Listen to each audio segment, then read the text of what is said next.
నమస్తే mood of ఆంధ్రకు స్వాగతం. అదానితో విద్యుత్ ఒప్పందం కుదుర్చుకొని మాజీ ముఖ్యమంత్రి వైఎస్ జగన్మోహన్ రెడ్డి గారు భారీ మొత్తంలో లంచం తీసుకున్నాడు అనేది ఒక ప్రధాన ఆరోపణ. అసలు అదానితో మేము విద్యుత్ కొనుగోలు చేయనేలేదు, సెకీతో మేము విద్యుత్ కొనింది అని వైసీపీ చెబుతోంది. నిన్న మాజీ ముఖ్యమంత్రి వైఎస్ జగన్మోహన్ రెడ్డి గారు ప్రెస్ మీట్ పెట్టి సుదీర్ఘమైన వివరణ ఇచ్చారు. అట్లాగే గతంలో చంద్రబాబు నాయుడు గారి ప్రభుత్వం ఎలాంటి ఒప్పందాలు చేసుకుంది, తన ప్రభుత్వం ఎలాంటి విద్యుత్ ఒప్పందాలు చేసుకుంది, ఎవరు ఈ రాష్ట్రానికి మంచి చేశారు అనే విషయాలను ఆయనదైన స్టైల్లో వివరించారు. అసలు మనము జగన్మోహన్ రెడ్డి గారి వివరణను ఎట్లా చూడాలి, దీనిపై ప్రముఖ రాజకీయ విశ్లేషకుడు పురుషోత్తం రెడ్డి గారు చెప్పడానికి సిద్ధంగా ఉన్నారు. పురుషోత్తం గారు, మీరు ఎట్లా చూస్తారు జగన్మోహన్ రెడ్డి గారి ప్రెస్ మీట్ను? నిన్న జగన్మోహన్ రెడ్డి గారు మీడియా సమావేశం ద్వారా ఆదాని కేసు ఏదైతే అమెరికాలో నమోదైందో ఆదాని పైన, ఆ కేసును జగన్మోహన్ రెడ్డి మెడచుట్టడానికి కోసం వాళ్ళు ప్రయత్నం చేస్తే రాజకీయంగా జగన్మోహన్ రెడ్డి గారి సవివరమైన మీడియా సమావేశం ద్వారా ఆదాని వ్యవహారంలో తెలుగుదేశం పార్టీని, వారి నాయకత్వం కూటమిని ఆత్మరక్షణలో పడేసినట్టుగా చూడాలి. అసలు కేసు ఏంటి? జగన్మోహన్ రెడ్డి గారు చాలా నిర్మాణాత్మకంగా మాట్లాడినారు. పొరపాటు ధోరణిలో ఏది పడితే అది మాట్లాడే పరిస్థితి కూడా చేయలేదు, ఆవేశలోను కాలేదు. వారు ఏదో సంబంధం లేని విషయాన్ని ఆయన మెడ తెచ్చుకుంటే ఆంధ్రప్రదేశ్ ప్రజలకు సంబంధం ఉన్న అంశాన్ని రైజ్ చేయడం ద్వారా తెలుగుదేశం పార్టీని డిఫెన్స్లో నెట్టే ప్రయత్నం చేశాడు. ఇప్పుడు తెలుగుదేశం పార్టీ ఆన్సర్ అన్నా చేయాలి, లేదా ఆత్మరక్షణలోనే పడాలి. ఆన్సర్ చేయడానికి కూడా పాయింట్ లేదు. ఏంటి అసలు విషయం? సరే, అమెరికాలో కేసు ఏమైంది అవన్నీ కొంచెం పక్కన పెడితే ప్రధానంగా ఏంటంటే ఆదానితో ఆంధ్రప్రదేశ్ ప్రభుత్వం ఒప్పందం చేసుకునింది. ఆ ఒప్పందం చేసుకోవడానికి కోసం ఆయన డబ్బులు ఇచ్చినాడు. అవును, ఇది ఒక ఆరోపణ కొంతకాలం చేశారు. సెకీతో ఒప్పందం చేసుకున్నప్పుడు కూడా జగన్మోహన్ రెడ్డి గారు ప్రభుత్వం గుజరాత్లో ₹1.90 యూనిట్ ధర వస్తున్న ₹2.40 చేసుకునేసినాడు. ఈ రెండు ఆరోపణలు ప్రధానంగా చేస్తున్నారు. అసలు ఏంటి కథ? సెకీ ఏర్పాటు వాటిని చూడాలి. సెకీ ఏర్పాటును కేంద్ర ప్రభుత్వం తీసుకొచ్చింది. సోలార్ అండ్ విండ్ పవర్ ఇంకా భవిష్యత్ అంతా అదే, సోలార్ విండ్తో ఉంటుంది. సాంప్రదాయేతర ఇంధనాలు, గ్రీన్ ఎనర్జీని ప్రోత్సహించే క్రమంలో ఈ క్రమంలో సెకీ అనే ఒక సంస్థను ప్రారంభించి ఈ సంస్థ ఏం చేస్తుంది? దేశవ్యాప్తంగా వివిధ ప్రైవేట్ కంపెనీలు ఈ ప్లాంట్లు అంటే విద్యుత్ ఉత్పత్తి ప్లాంట్లు ఏదైతే సోలార్ అండ్ విండ్లో వస్తాయో వాటితో వాళ్ళు ఒప్పందం చేసుకుంటారు. సెకీ అనే సంస్థ, అవి రాష్ట్ర ప్రభుత్వాలకు సంబంధం లేదు. వాళ్ళు ఉత్పత్తి వాళ్ళు ఏదైతే అగ్రిమెంట్ చేసుకుంటారో ఆ అగ్రిమెంట్ని రాష్ట్ర ప్రభుత్వాలకి అమ్ముతారు గ్యారంటీ తీసుకొని. ఎందుకంటే వాళ్ళు ఉత్పత్తి చేసి ఇంట్లో పెట్టుకోలేరు కదా, కరెంట్ని ఎప్పటికప్పుడు సప్లై చేస్తారు. దీంట్లో సెకీ చేసినటువంటి ఒప్పందాల్లో అత్యంత కీలకమైనది ఏంటంటే మీరు ఎంతకు సప్లై చేస్తారో చేసుకోవడంతో పాటు టెండర్లు పిలుస్తారు, మాకు పార్టిసిపేట్ చేయమని. ఆ టెండర్లో ఒక కండిషన్ ఏముందంటే విద్యుత్ ఉత్పత్తి సప్లైతో పాటు విద్యుత్ అనుబంధ పరికరాల ఉత్పత్తి కూడా కలిసి ఉండాలి అని పెట్టారు. అంటే ఇండైరెక్ట్గా ఆదాని లాంటి కొన్ని సంస్థలు మాత్రమే రెండు వైపు ఉంటాయి, ఏది కూడా ఒకటే చేస్తాయి, విద్యుత్ ఉత్పత్తి అన్న చేస్తాయి, యంత్రాలు తయారు చేస్తాయి. ఈ రెండు పెట్టడం ద్వారా ఆదానికి లబ్ధి చేకూర్చే ప్రయత్నం కృత్రిమంగా జరిగింది. ఇది ఎవరు చేసినట్లు లెక్క?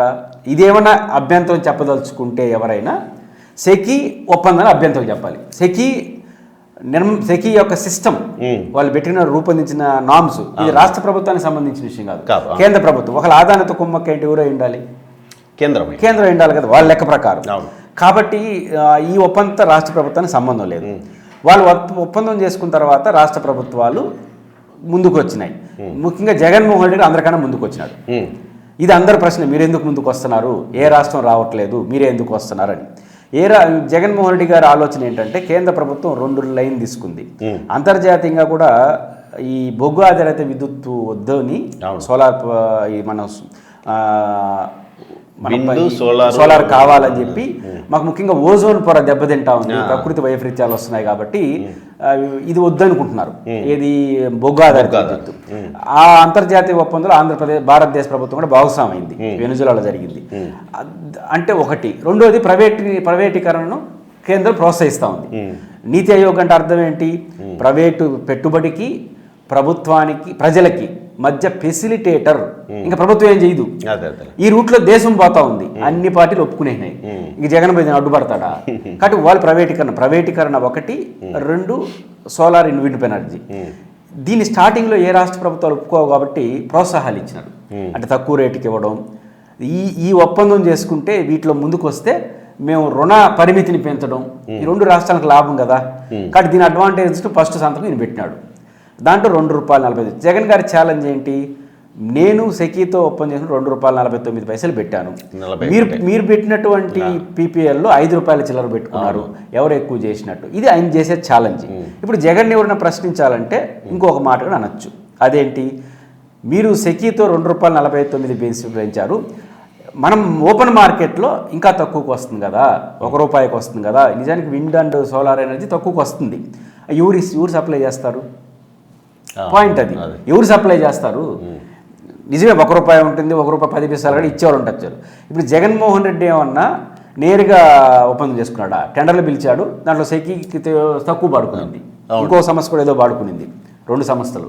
దాంతో సెకీతో ఒప్పందం చేసుకున్నాడు. ఏదైనా ఒక కంపెనీ వచ్చి ₹1 ఇస్తానని ముందుకు వస్తే ఆంధ్రప్రదేశ్ ప్రభుత్వానికి రిజెక్ట్ చేసుకుని ₹2.49 చేసుకుంటే జగన్ గారి తప్పు అవుతుంది. అదేం లేదు కదా.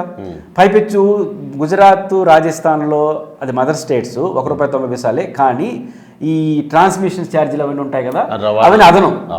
కానీ ఆంధ్రప్రదేశ్ ప్రభుత్వానికి వాళ్ళు ఇచ్చింది దాంతో కలిపి అది జరిపింది. ఫస్ట్ పాయింట్ ఏంటంటే గత 2014 కన్నా 19 కన్నా నీకన్నా నేను తక్కువ చేశాను అంటాడు. కాదని చెప్పండి, ప్రభుత్వం చెప్పొచ్చు కదా. దీనిపైన కేసులు పెట్టాలి అవసరం అయితే. అబద్ధాలు చెప్తున్నాడు జగన్ అని ఏదేదో పెట్టే బదులు. రెండో పాయింట్ ఏంటంటే ఆ రోజు ఏమన్నా ఇంతకన్నా బెటర్గా ఏమన్నా ఉండి ఆయన నిరాకరించాడా? 2-3 పాయింట్. ఇప్పుడు తెలుగుదేశం పార్టీ ఖచ్చితమైన ఆన్సర్ చేయాలి, ఒక ఛాలెంజ్ తీసుకోవాలి. ఇప్పుడు జగన్మోహన్ రెడ్డి అధికారంకి వచ్చి తెలుగుదేశం ప్రభుత్వం రూపొందించిన పీపీఎల్ ఒప్పందం ఉంది కదా, 130 దాకా ఒప్పందాలు వాటిని రద్దు చేసేసి సెకీని తీసుకొచ్చినాడు. మీరేమన్నా చెప్పదలుచుకున్నారు? సెకీ బాగాలేదనుకుంటున్నారా? అప్పుడు ఏం చేయాలి ప్రభుత్వం? ఆయనలాగా ఛాలెంజ్ తీసుకొని సెకీని రద్దు చేసేసి పాత ఒప్పందాలు పునరుద్ధరించి దీనికన్నా ఇది బెటర్ అని చెప్పండి. లేదా పాత ఒప్పందాలు పక్కన పెట్టేద్దాం, సెకీను జగన్మోహన్ రెడ్డి గారు చేసుకున్న ఒప్పందాలను రద్దు చేసేసి కొత్తగా మంచి ఒప్పందం మీరు చేయండి. అదే కదా, ఆల్టర్నేటివ్ చూపించండి. ఏదైనా రాష్ట్రానికి మంచి జరిగేది చేయాలి. ఆ ఛాలెంజ్ తీసుకోండి. జగన్మోహన్ రెడ్డి గారు ఆ ఛాలెంజ్ మీకు ఇసిరాడు. నేనే మంచి విజనరీగా అన్నాడు. ఇది కాదయ్యా విజనరీ, సెకీ కన్నా చూడు మంచి ఒప్పందం. ఆయన ఏమంటాడు? 14 నుంచి 19 వరకు నువ్వు చేసిన దానికన్నా బెటర్ ఒప్పందం చేసుకుని నేను ఆదర్శం చేశాను, రాష్ట్రానికి సంపద సృష్టించాను జగన్ అంటున్నాడు. మీరు సెకీతో జగన్ చేసిన ఒప్పందాన్ని రద్దు చేసి అంతకన్నా బెటర్ సృష్టించి నేను ఆయనకన్నా విజనరీ అని చెప్పి ఆయన లోపలేండి ఈ కేసులో. అదే కదా. కాబట్టి జగన్మోహన్ రెడ్డి గారు ఇచ్చిన ఈ సవాలు ఖచ్చితంగా బీజేపీ మెడకు చుట్టుకుంటుంది. కాబట్టి బీజేపీ నాయకులు కేంద్రంలో ఇప్పుడు భారతదేశంలో కాంగ్రెస్ పార్టీ ఈ పాయింట్ పట్టుకుంటా ఉంది. ఏది? ఆదాని కోసమే నువ్వు సెకీలో ఒక రాజు పెట్టుకున్నావు, అందుకే కదా లోక్సభ రాజ్యసభ వాయిదా పడుతుంది అన్నాడు. ఈ ప్రశ్న జగన్ సమాధానం చెప్పలేడు, బీజేపీ చెప్పాలి. ఇప్పుడు దీనికి బీజేపీలో ఏమంటారు? మీరు ఆధార రహిత ఆరోపణలు చేస్తున్నారంటే రేపు చంద్రబాబు నాయుడు గారు ఉపన్యాసం, సత్యకుమార్ ఉపన్యాసం, పవన్ కళ్యాణ్ ఉపన్యాసం చూపిస్తారు. మీ వాళ్ళు చెప్తున్నారయ్యా ఆదాని అవినీతిపరుడు అని. కాబట్టి ఎవరి మేడకి ఎవరు చుడుతున్నారు? కాబట్టి కేవలం ఏది జరిగినా జగన్ మీదకు చుడుద్దాము అని అనుకునే క్రమంలో మీరేం చేస్తున్నారు? సరాసరి మీకు నాయకుడు ఉన్న నరేంద్ర మీదకు చుడుతున్నారు. కాబట్టి ఒక పరిధి దాటి ఒక అసహనంగా ఆధారరహితంగా ఏది పడితే అది చేస్తే అల్టిమేట్గా అది మీకే నష్టం. కాబట్టి ఇప్పుడు జగన్మోహన్ రెడ్డి గారు ఒక ఛాలెంజ్ చేసినాడు. ఆ ఛాలెంజ్ని మీరు స్వీకరించండి. జగన్ గారు అబద్ధం చెప్పున్నాడు, తప్పు చెప్పినాడు అంటే దానిపైన కేసు పెట్టండి. జగన్ కన్నా మంచి ఒప్పందాలు చేసుకొని రాష్ట్రానికి న్యాయం చేయండి. జగన్మోహన్ రెడ్డి గారు నిన్న ఇచ్చిన అకాడమిక్ సవాలు చాలా ఫ్రూట్ఫుల్గా ఉంది. ఎక్కడ అభ్యంతరకర భాష లేదు. ఇట్లాంటి రాజకీయాలు రాష్ట్రానికి మంచిది. తెలుగుదేశం ప్రభుత్వం తీసుకున్నా తీసుకోకపోయినా నేను జగన్ గారి ప్రెస్ మీట్ చూస్తే మాత్రం ఖచ్చితంగా జగన్ ఏదో బురద జల్లాలనుకున్న వాళ్ళు చేసిన ప్రయత్నం సవివరమైన వివరణ ద్వారా, హేతుబద్ధమైన ఆన్సర్ల ద్వారా కూటమికే మెడగ చుట్టే ప్రయత్నం చేశారు. వాళ్ళకి నాయకుడు ఉన్న నరేంద్ర మోడీ కూడా దీన్ని ఎదుర్కోవాల్సిన పరిస్థితి తీసుకొచ్చినారనేది మాత్రం క్లియర్గా అర్థమవుతుంది. ఓకే, ధన్యవాదాలు పురుషోత్తం.